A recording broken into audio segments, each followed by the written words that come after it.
Jaya Radha Madhava Kunja Bihari.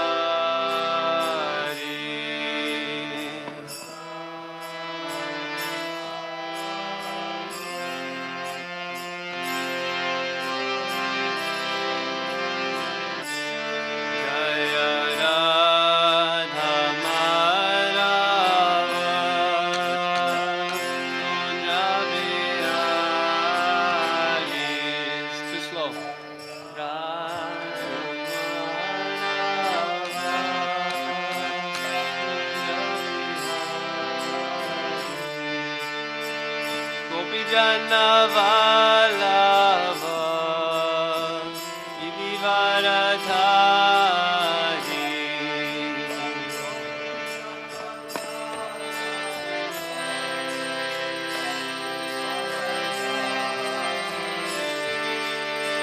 Gopi Jana Vallabha Giridharadhari.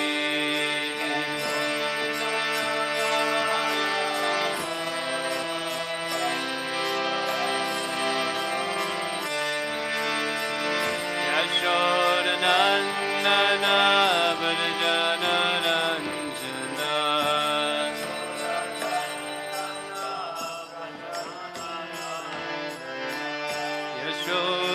Yashodanandana Vrajana Ranjana.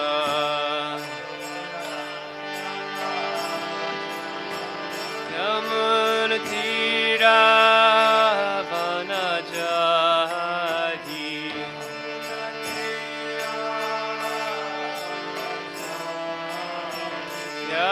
Yamunatira Vanachari.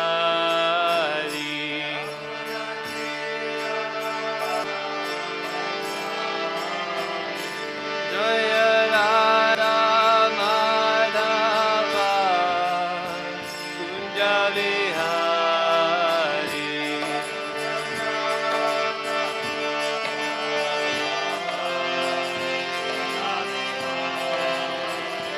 Jaya Radha Madhava Kunja Bihari.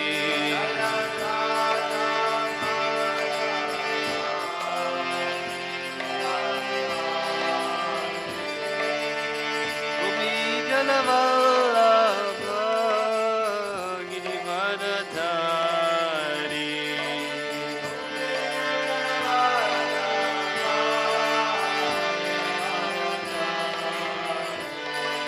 Gopi Jana Vallabha Giridharadhari.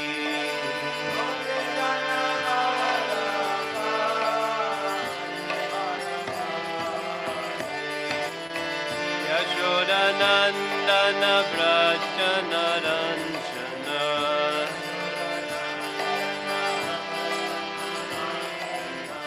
Yashodanandana Vrajana Ranjana.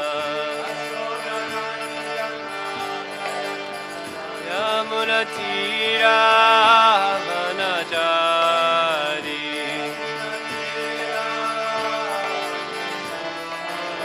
Yamunatira Vanachari. Jaya Radha Madhava Kunja Bihari.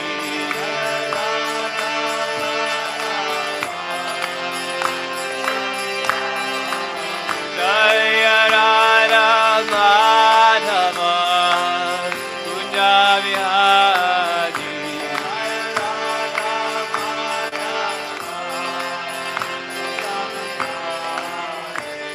Hare Krishna, Hare Krishna, Krishna Krishna, Hare Hare, Hare Rama, Hare Rama, Rama Rama, Hare Hare.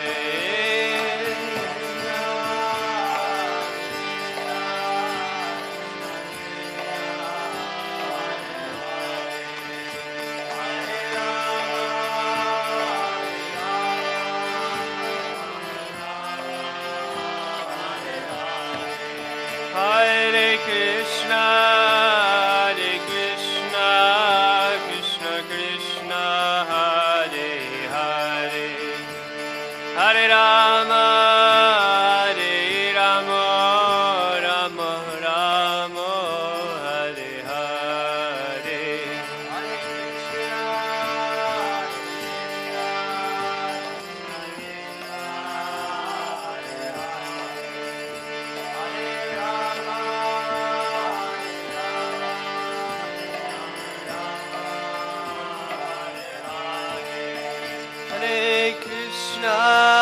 Hare Krishna, Krishna Krishna, Hare Hare, Hare Rama, Rama Rama, Hare Hare. Hare Krishna,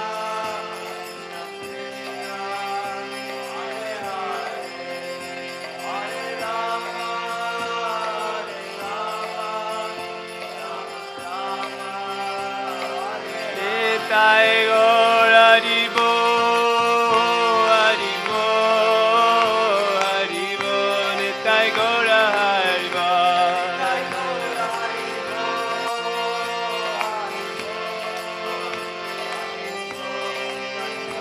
Jaya, Jai Prabhupada, Prabhupada, Prabhupada, Jai Jaya Prabhupada.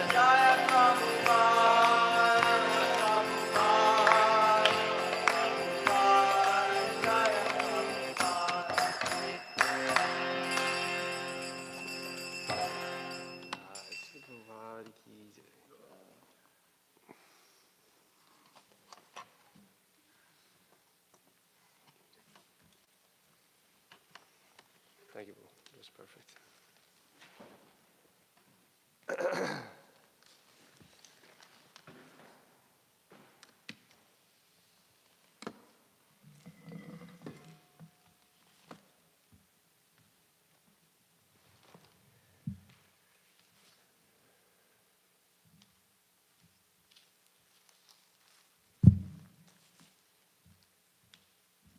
Okay. Good morning, everyone. Welcome to Śrimad Bhāgavatam discussion. Today we'll be looking at Canto 3, Chapter 22, text number 6. Om Namo Bhagavate Vasudevaya.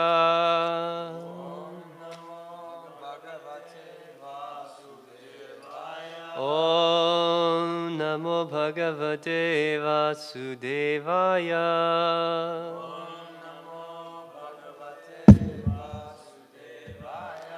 Om Namo Bhagavate Vasudevaya.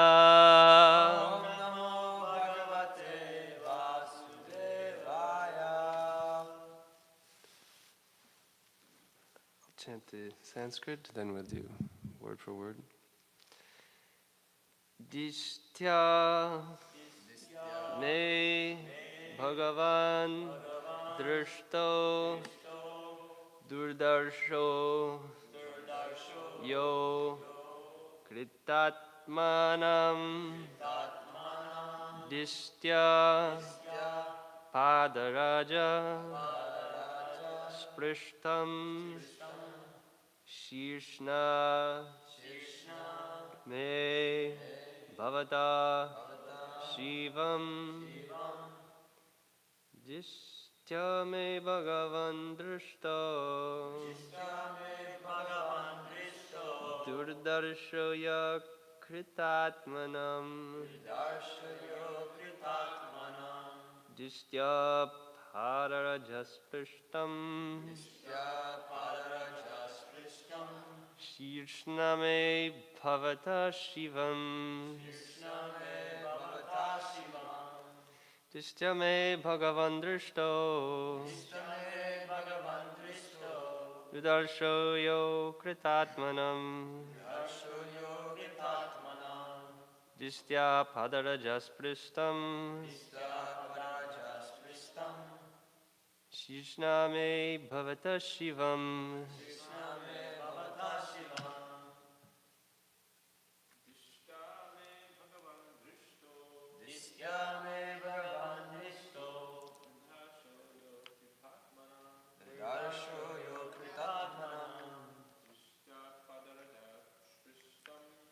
Distya padaraja spristam Krishna me Bhagavan Shivam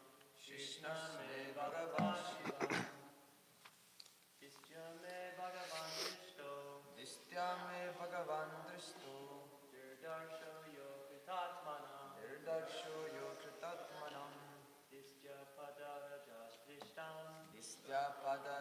spristam Krishna me Bhagavata Shivam Distya me Bhagavan Drishto Nirdarsho yo kritatmanam Distya padaraja spristam Krishna me Bhagavata Shivam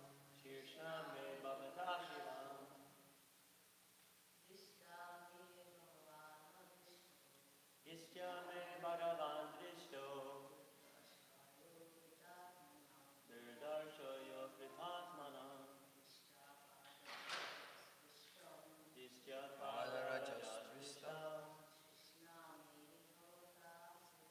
Krishna me Bhagavata Shivam Distya me Bhagavan Drishto Nirdarsho yo kritatmanam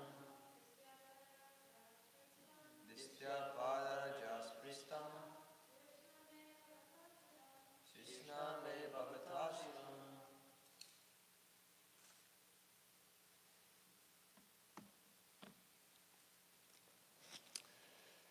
Word for word. Distya. By good fortune. May my Bhagavan, all-powerful, Drishta is seen, Durdarshaha, not easily seen, Yaha, who, Akrita Atmanam, of those who have not controlled the mind and senses. Distya, by my good fortune, Padaraja, the dust of the feet, Sprishtam is touched, Shirshna, by the head, May, my, Bhavata, your, Shivam, causing all auspiciousness. Translation purport by His Divine Grace A.C. Bhaktivedanta Swami, Srila Prabhupada Ki Jai. Translation: It is my good fortune that I have been able to see you, for you cannot easily be seen by persons who have not subdued the mind or controlled the senses. I am all the more fortunate to have touched with my head the blessed dust of your feet.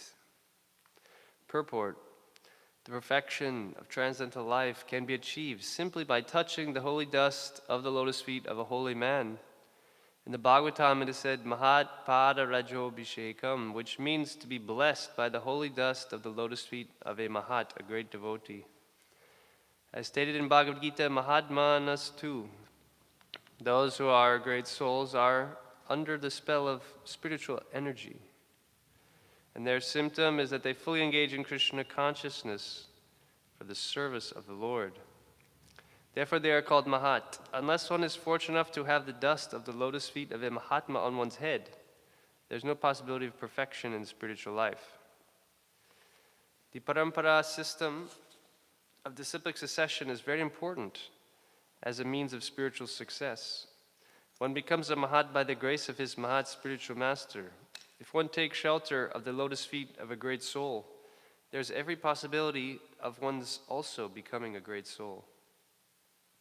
When Maharaj Rahugana asked Jad Bharat about his wonderful achievement of spiritual success, he replied to the king that spiritual success is not possible simply by following the rituals of religion, or simply by converting oneself into a sannyasi, or offering sacrifices as recommended in the scriptures.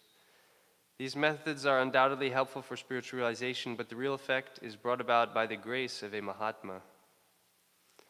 In Vishwanath Chakravarti Thakur's 8 stanzas of prayer to the spiritual master, it is clearly stated that simply by satisfying the spiritual master, one can achieve the supreme success in life. And in spite of executing all ritualistic performances, if one cannot satisfy the spiritual master, one has no access to spiritual perfection. Here the word akritatmanam is very significant. Atma means body, soul, or mind, and akritatma means the common man who cannot control the senses or the mind. Because the common man is unable to control the senses and the mind, it is his duty to seek the shelter of a great soul or a great devotee of the Lord and just try to please him. That will make his life perfect. A common man cannot rise to the topmost stage of spiritual perfection simply by following the rituals and religious principles. He has to take shelter of a bona fide spiritual master and work under his direction faithfully and sincerely. Then he becomes perfect without a doubt.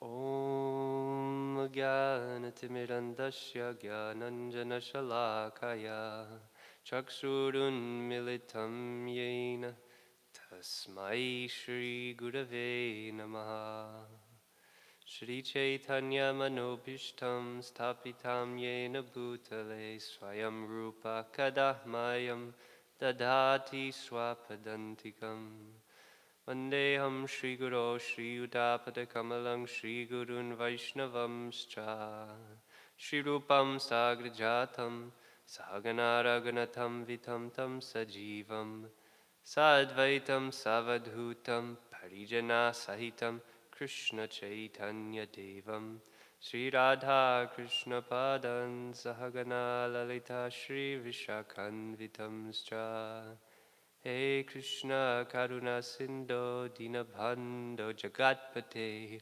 Gopesha Gopika Kanta Radha Kanta Namostute Tapta Kanjana Gorangi Radhe Vrindavaneshwari Vrishabhanu Sute Devi Pranamami Hari Priye Vancha Kalvatarubhyascha Kripa Sindubhya Evacha Patitānaṁ pāvanebhyo Vaishnavibhyo namo namaha Jaya Shri Krishna Chaitanya Prabhu Nityananda Shri Advaita Gadadhar Srivasadi Gaura Bhakta Vrinda Hare Krishna Krishna Krishna Hare Hare Hare Rama Rama Rama Hare Hare.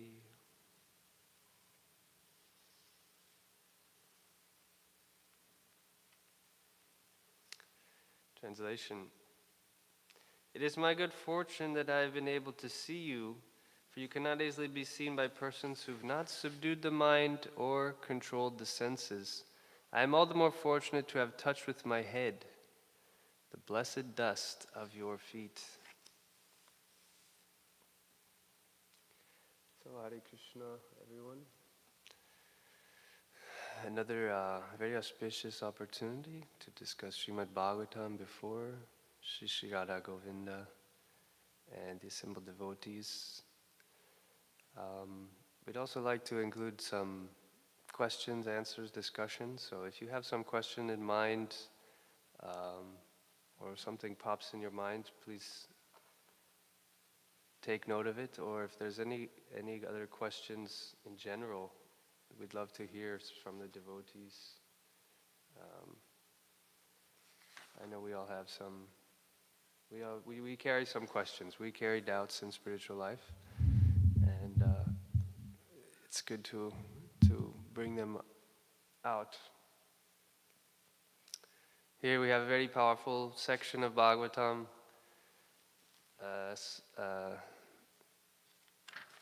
Swayambhuva Manu, he's approaching Kardama Muni, and he's glorifying him. This is such nice Vaishnava culture. It really protects us in spiritual life. It enlivens us, and it's the key to success, to deal properly with other devotees.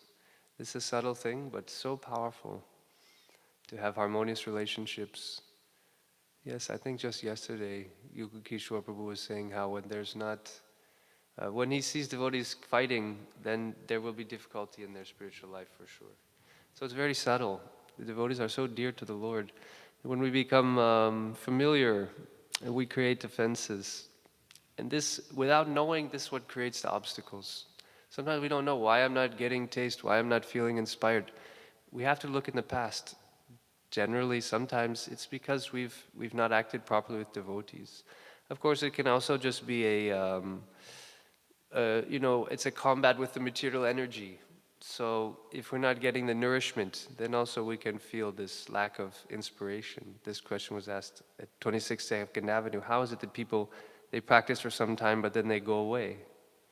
Well, it's like fighting a war. If you're not equipped in fighting a battle, where's like the most intense battlefield? It's probably New York City. How powerful is Maya here? How powerful is this is like the citadel of Kali Yuga's Maya. So wow, are we ready to go out and fight with that? Are we prepared? So we have to be prepared, and we have to be prepared really, which means we have to get the taste. This is really the point I want to make, that the taste is what protects us. Getting a taste for hearing and chanting, this is the fruit of our sadhana and our seva. So there's a beautiful verse in Bhāgavatam. I unfortunately wasn't able to find it, although I remember it, the gist of it quite well. I think it's in the 10th or the 11th canto. And it explains very clearly that one must serve the taste of these narrations of Krishna's pastimes. To serve the taste. So this is the real, we talk about getting nectar, but describing the Lord's pastimes, this is the paramount spiritual experience. I was reading the 4th canto, and some very, very nice verses here. Dhruva Maharaj, he's praying to the Lord after receiving Lord's darshan. He says, "O unlimited Lord, kindly bless me so that I may associate with your great devotees, who engage in your transcendental loving service constantly, as the waves of a river constantly flow. Such transcendental devotees are completely situated in an uncontaminated state of life. By the process of devotional service, I shall surely be able to cross the Nescian ocean of material existence, which is filled with the waves of blazing fire-like dangers. It will be very easy for me, for I am becoming mad to hear about your transcendental qualities and pastimes, which are eternally existent."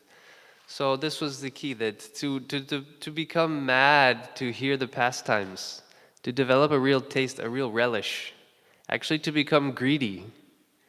We know greed is our anger in the material sense, but greed is our friend in the spiritual sense.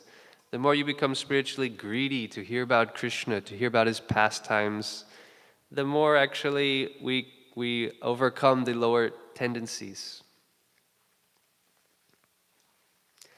So in the purport, Prabhupada says, "A Mayavadi philosopher may question us. You may be very happy in the association of devotees, but what is your plan for crossing the ocean of material existence?"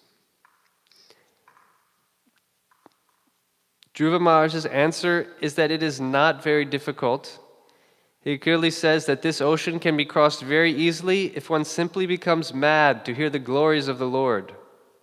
Bhavad Guna Katha, for anyone who persistently engages in hearing the topics of the Lord from Śrimad Bhagavad Gita, Bhāgavatam, Chaitanya Charitamrita, and who's actually addicted to this process, just as one becomes addicted to intoxicants. It is very easy to cross the nescience of material existence. So, let us not miss out the opportunity. Of course, we're very busy, we have service, we have so many important projects going on. But this is the real long-term secret, that unless we're getting a taste in our sadhana, our bhajan, our hearing and chanting, we won't be feeling that satisfaction in spiritual life. So that's why it's so essential. And here we're getting encouragement from the pages of Śrimad Bhāgavatam.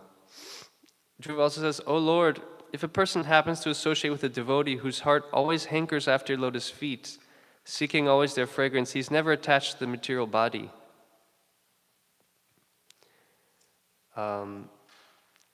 And when he actually sees the Lord, Prabhupada explains that he looked upon the Lord as if he were drinking the Lord with his eyes, kissing the lotus feet of the Lord with his mouth, and embracing the Lord with his arms.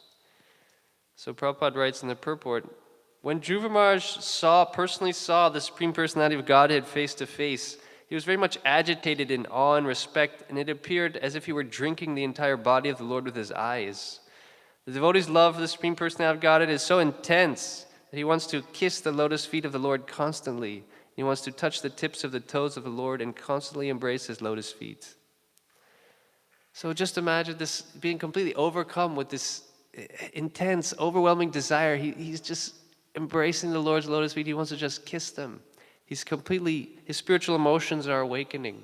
So this spiritual, Nitya Siddha Krishna Prema Sadhu Kabuna, it's dormant within all of our hearts. When we come in contact with those elements, these powerful elements of sadhana, of bhakti, it awakens the desire to be with the Lord, to serve the Lord. There's 5 most important angas of devotional service. Hearing Śrimad Bhāgavatam, Nam Sankirtan, all of these, when they're done, as we mentioned, without offense, they can actually awaken the perfection of devotional life. So sometimes the question of getting more enthusiasm or focus, we all have desire. So is desire our friend or is desire our enemy? Which one?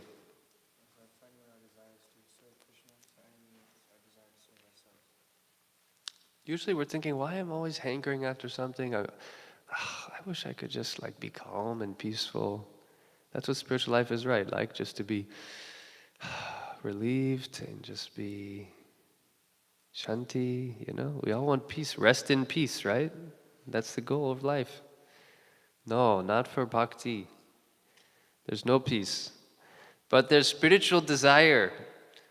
So we all have desire. What are we desiring? We have to cultivate spiritual desire for some intimate service to the Lord. It's not against the rules of devotion to desire to serve the Lord. In fact, that's the actual goal. That's actually means to achieving love of God. So when we hear the Leelas also, is anything happening in our heart? Do we have any ambition, or are we just peaceful?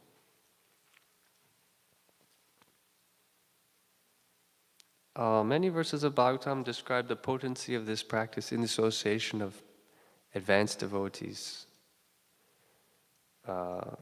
Elsewhere in this canto, it's mentioned the place where pure devotees live following the rules and regulations, thus purely conscious and engaged with great eagerness in hearing and chanting the glories of the Lord. In that place, if one gets a chance to hear their constant flow of nectar, which is exactly like the waves of a river, one will forget the necessities of life, namely hunger and thirst, and become immune to all kinds of fear, lamentation, and illusion. So, if we don't have this in our life, then we have these. We have the necessities of hunger and thirst. Right? This takes a decent part of our consciousness. How to satisfy the basic urges of the body. And all kinds of fear, lamentation, and illusion, anxiety. And sometimes this is the only time we don't feel anxiety. We're getting the spiritual taste. We're hearing about the Lord. We're in kirtan. We're associating with advanced devotees. Then all of our problems, what happened? They disappeared. Why? Because we got a higher experience, the higher taste. Param drishtva nivartate. And today is also such an auspicious day. It's the appearance day of Sri Abhiram Thakur. Perhaps have you heard a little about Abhiram Thakur? Okay, we'll describe a little bit about that.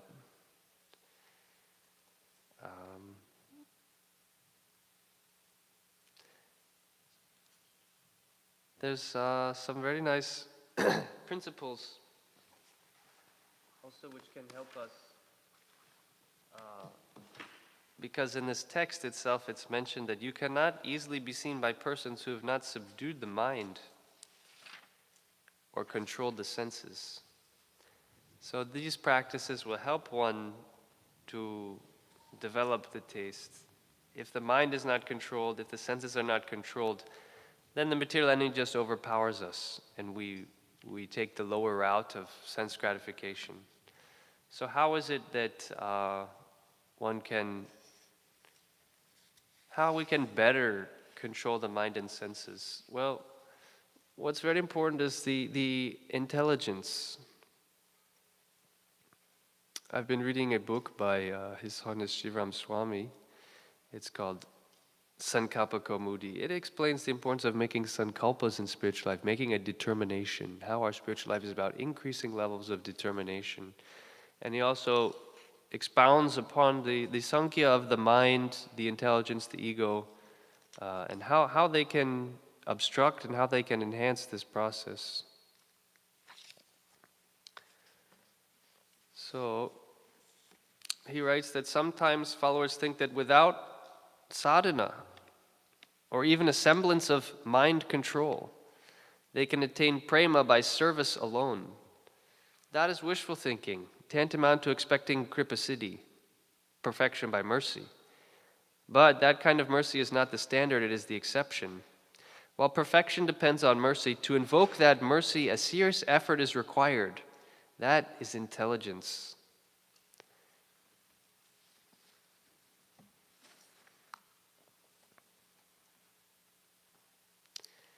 So, the role of sadhana in achieving perfection. Here in this purport, we're hearing about the mercy of the spiritual master as the only means to achieving love of God. So we can think of this sometimes in two ways. One is that, okay, I just, I'll do some devotional service and I have a guru. I took initiation. It's my guru's job to take me back to Godhead. This is how it works, you take the vow, you get the beads, you get a new name, voila. Spiritual life. So we can sometimes lean on this side of the equation that, well, my guru's job, it's his duty, Hari Bol. Or we can go on the other side that I have to chant 1 lakh, I have to deliver myself by the force of my own sadhana. But no, we find that actually there's a combination. This is the Damodar Leela that Krishna reciprocates. That's the teaching of Bhagavad Gita. So as much as we have the intense desire for that mercy, the Lord will reciprocate. So on the one hand, actually really intensely endeavoring for perfection. And this induces the Lord's mercy. And seeing this, the spiritual master becomes pleased. And the spiritual master has the key, the Mahat spiritual master. He has the ability to actually deliver the disciple. So this is why it says here, if one works under his direction faithfully and sincerely, one becomes perfect, without a doubt. So, not that we don't have to really study the path of bhakti, we don't really have to become familiar with the science of devotion, we'll get there. It requires very serious endeavor, which will, by the Lord's grace, invoke His mercy. So, the problem that we're having are with our mind, right? We all can agree with this philosophically, but is the mind on board with that? The mind tends to have its own program. So he continues, the promise of happiness is the allure of sense gratification, an allure to which the mind is addicted. A devotee with poor sadhana is likely to be victimized by the mind and to succumb to sense enjoyment. On the other hand, a real sadhaka can tolerate the pushings of the senses because the study of scriptures has activated his intelligence. He is neither slave to his mind nor a victim of Maya.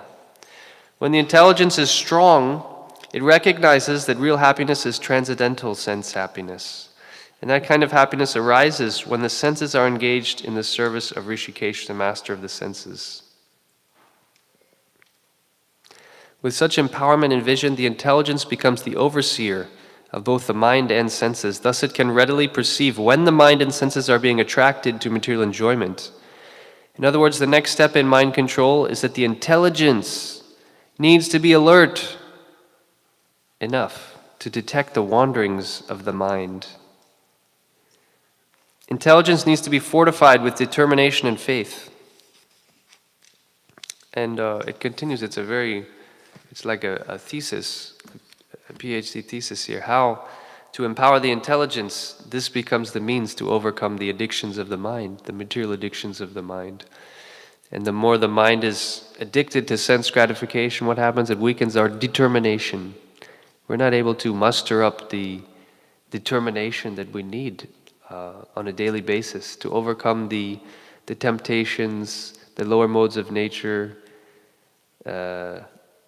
unfavorable association, activities unfavorable to bhakti.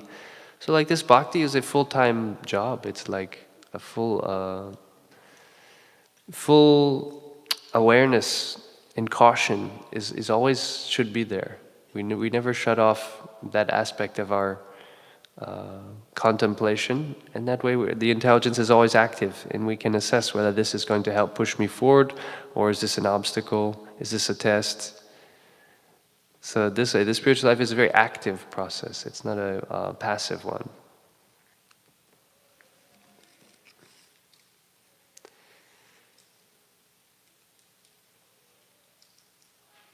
And our best friend in all of this is humility, to really be able to cry out sincerely to the Lord, and to not think that we're already devotees, we're already becoming advanced. I've been in the movement for 8 months, I'm more senior than you. He's just a junior devotee. Whether it's 8 months or 8 years, we're not yet on the level of devotion. Brahma bhuta prasanatmana shochatina kanchati samasarveshu bhuteshu mad bhaktim labate param. Real bhakti is something different. We don't know what is real bhakti. So we're aspiring for that. So right now, whatever service we're doing, whatever kirtan we're doing, whatever deity service we're doing, it's on an apprentice stage. It's not the real thing. It's not the real kirtan for most of us. So we can't get proud. If we get a little proud of what we're doing, Krishna says, okay, here's your result. You get pride. But, we have to keep everything in perspective. Sometimes we have a tendency to be in a bubble. We can have a bubble. We can have our own individual bubble. We can have the bubble of our temple, and we're just absorbed in what we're doing, but we're not really aware what else is going on out there. There can be many bubbles, and when we live in a bubble, we kind of lose touch with reality. And we tend to think this is what's most important, this is a big deal. But, how many bubbles of universes are there? So we're very insignificant, and for that we need to really beg out and cry out for the help. When we feel some difficulty, obstacle, something that we can't get over, what is that? That's just the opportunity to really cry out and deepen our relationship with the Lord. Krishna will provide everything we need, all the help we need, if we can have the intelligence to approach Him, if that part of our intelligence isn't covered. Here, every day we come and stand before Krishna and Radharani personally, and Lord Chaitanya and Lord Nityananda. They can give whatever we need. So this is the key to sincerely be able to thank the Lord and to beg the Lord for help in whatever field, whatever area we need. And what will help us also in this is to have this spiritual time management. This is where we tend to sometimes miss out, is that we're not able to really manage our time very maturely in a spiritual way. And because of that, we lose time, and therefore we're feeling, why the process isn't working. You know, when we're a full-time devotee, quote unquote, how much rare is our time? Extremely rare. So how much we can't afford to waste it. How much every moment becomes so vital. And therefore when we get into things like, long talks that are not related to our spiritual life, those precious moments that we could be getting absorbed, getting the higher taste, getting the nectar, we missed it. And then we have to wait for another opportunity. So when we have an intense program trying to go out in New York City, fight with Maya every single day, temple service, everything, those spare moments we have are ours. That's our life. That's our time for sadhana, where we need to go deep. We need to nourish our intelligence with Shastra. We need to have uplifting, enlivening conversations about spiritual topics. Because we have experience also after some powerful spiritual experience.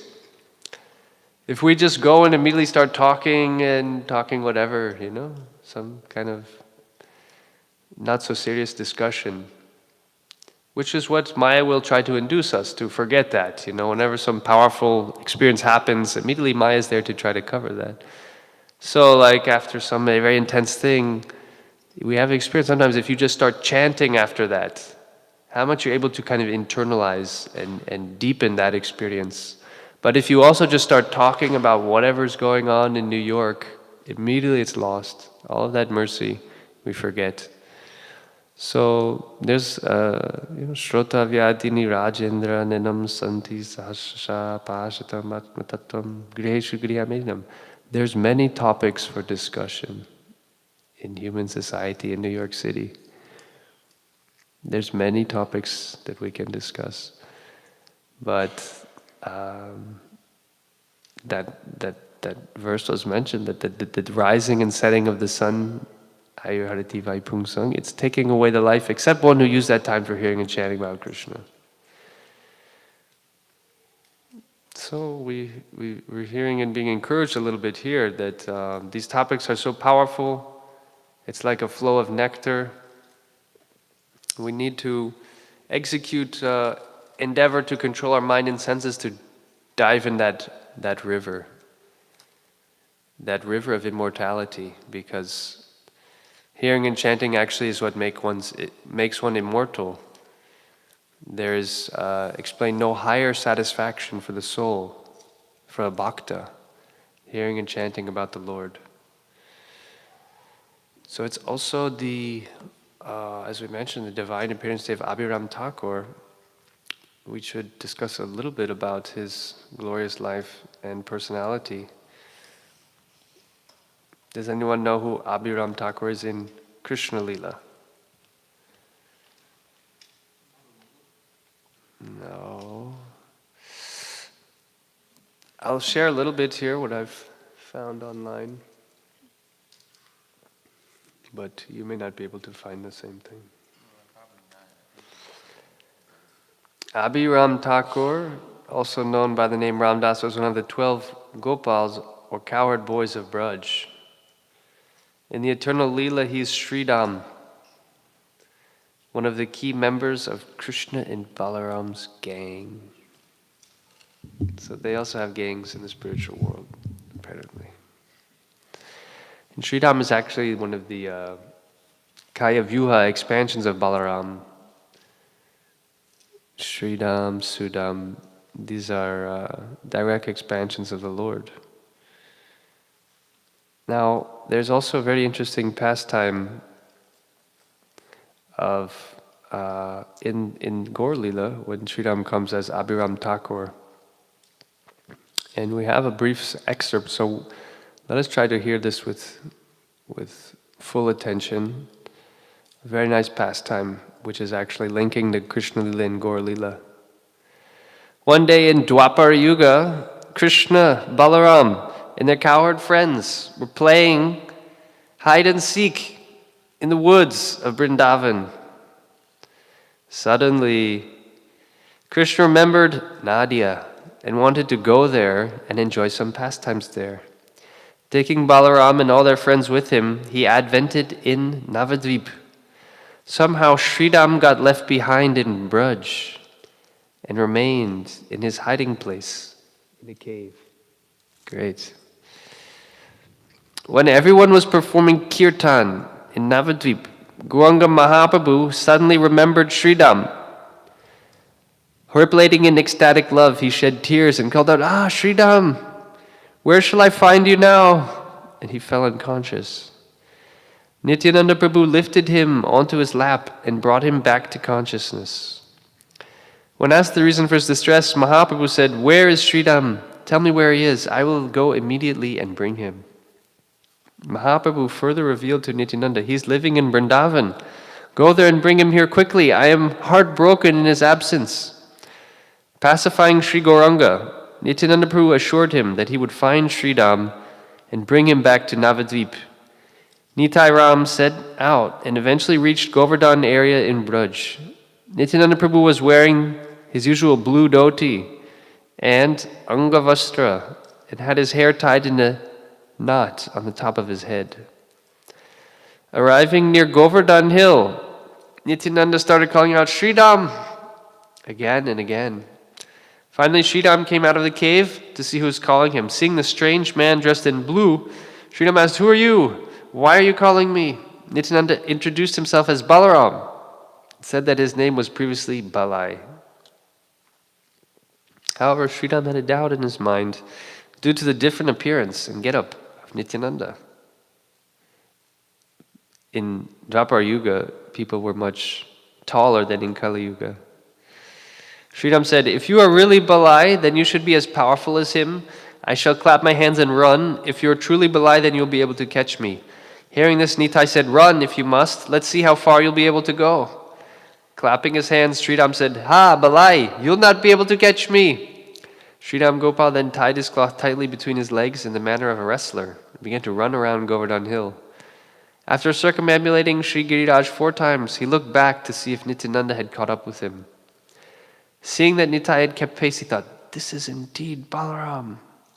Sridham said, "You must be tired, my friend. Take some rest now. Since I did not see your form of Balaram, I had some doubt in my mind. But you went around Govardhan Giri 4 times. Who else but Balai has the energy to do that?" Then he asked, "Tell me, why have you come looking for me?" Nityananda replied, "Krishna fell unconscious because he could not see you." Sridham asked, "Where is Kanai gone?" Nityananda replied, "Now, everyone has gone to Navadvip. If you will accompany me, we'll have some special pastimes there. Come quickly." Sridham said, "No, I shall not go. Going with you means I have to live in someone's womb there. Considering the pain, who wants to live in that condition? I will not go." Nityananda said, "Just come with me and let us discuss the matter with Kanai. You can remain for now as you are." So we don't have much experience, but the relationship between Krishna and his devotees, it's so incredible. It's so filled with pure love. And Balaram is always overflowing with love for Krishna, just as Lord Nityananda is always overflowing with love for Lord Gauranga. And Sridham also. And the cowherd boys, they cannot stand a moment of not seeing Krishna. If they're walking and a tree obstructs their vision of Krishna, they start losing it. They can't stand to be separated from the Lord. So this is the question we have to ask ourselves. How much are we satisfied in our life being separated from Krishna? Is it something we're okay with? It's normal, we're used to it. The higher devotees, they're explaining that to actually feel separate, to feel some lamentation, actually to cry. Are we okay? I'm okay without Krishna. I'm a devotee. I get to live in the temple. I get nice prasadam. Who needs Krishna? But the point is, all of what we're doing should really be awakening this kind of glaring misfortune. I'm separated from my Lord. How can I live? The advanced devotees feel that way. And that will really nourish your practice. That will really give us some depth in our chanting. Otherwise, as we said, it can become mechanical. It can become just a ritual. And that's kind of the death of the spiritual life. Little by little, everything becomes mechanical. That's the danger. Then we're in a dangerous position. So we have to get that taste by putting some emotion, even if we're not feeling spiritual emotion, some type of desire needs to enter into the practices of sadhana. That will engender a deeper experience. Right? Krishna is waiting. He's just waiting for us. It's not Krishna's fault that we're in total Maya, some of us. We have all sorts of bizarre desires. We have just big false egos. So, that was just to mention how actually in Goloka Vrindavan the loving exchanges are so sweet. They're so absorbing. It's really a higher reality that we should be very eager to understand, to try to approach, to go there.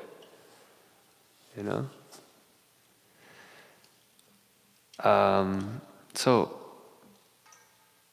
here's a little bit more.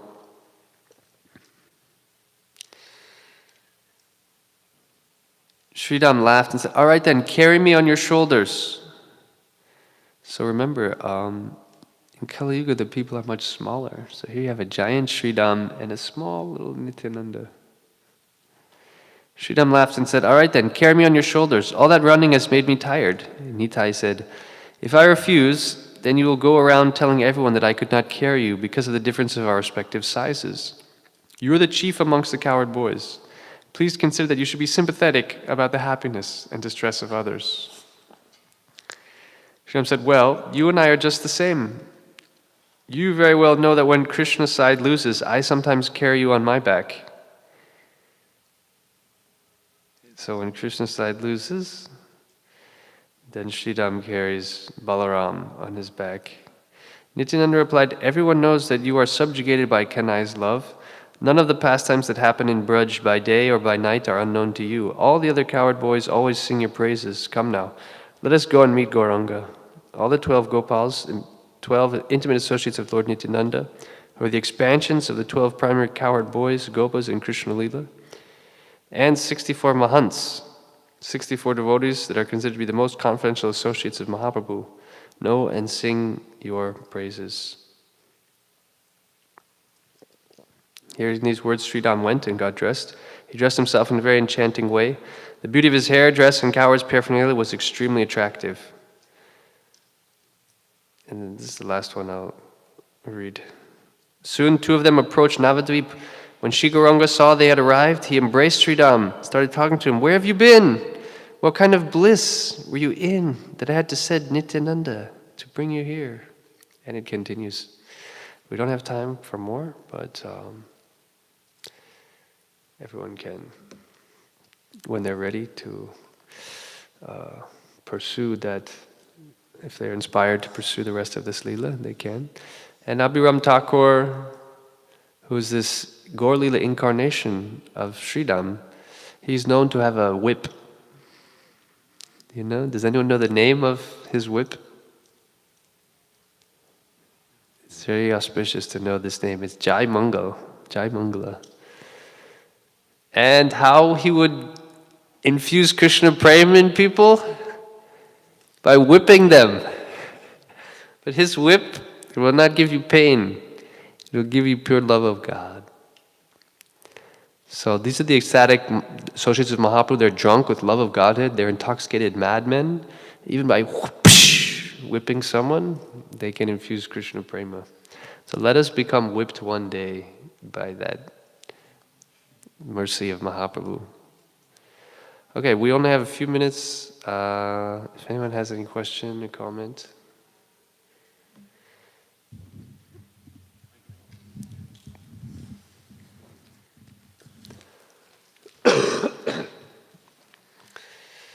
Thank you all very much for your kind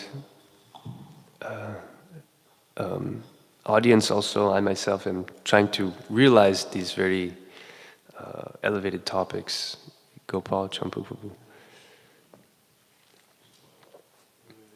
Hearing about in the verse about the fortunate position of one who comes in contact with devotees and coming in contact with more elevated devotees. So actually, I have an experience with your Guru Maharaj. He was kind of one of the, ones who pushed me over to join full time. In 2015, I was still working full time. And I had gone, Maharaj was giving a class, and gone to the class. And at the end of the class, Maharaj asked me a question. I said, Maharaj, I'm thinking I should join the temple. And then he just looked at me and said, Sarvadharma, do it. Quit my job next week and moved. So you see how, coming in contact with advanced devotees, it gives us that, because they're carrying Krishna in their heart, and they're carrying faith. So you can transfer that faith onto us. So, also experience with you on Krishna Mission. Back in the days, our tradition was taking me out, and I just felt, I was sharing that last night. I felt it was transcendental. So just like coming into the association of devotees. Thank you for sharing. Thank you. Thank you. Prabhu, last thing, anyone? You had something?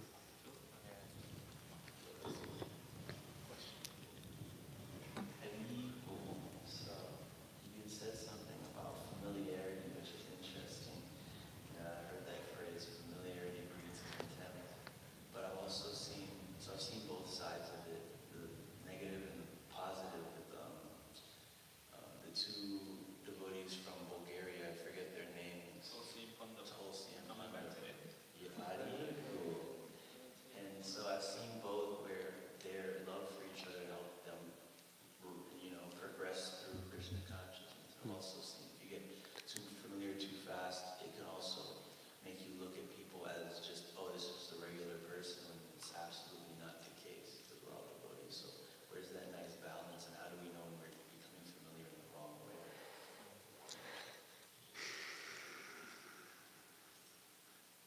Even in friendship, there's a very deep respect. When friendship develops, if it becomes love, it's based on affection. So that is different. That is the protection is there because it's coming from a place of love. Like if I jump on Gopal Chabu's shoulders, that's not like an offense. If I did that to someone else, if I did that to Maharaj, that would be an offense. So, based on the relationship and the feelings, it will determine whether it's kind of inappropriate and thereby creating an obstacle to the flow of bhakti, or it's enhancing appreciation for another one. That loving relationships is so important in spiritual life. You have to develop friends. You have to seek out friends, and also then we have to seek out higher association. Like we're hearing all these high topics of how absorbed the advanced souls are. Unless we get some of that association, it will be stunted. So we should always be aspiring for that. And we should be respectful. If we just are very respectful to others, better to play it a little safe and give others a little extra respect than to be a little more familiar. Okay, we have to stop now. Thank you all so very much. Hare Krishna. Gantara Śrimad Bhāgavatam ki jai, Srila Prabhupada ki jai, Shri Radha Govinda ki jai, Shri Nitai Gauranga ki, Gaur Premanandi.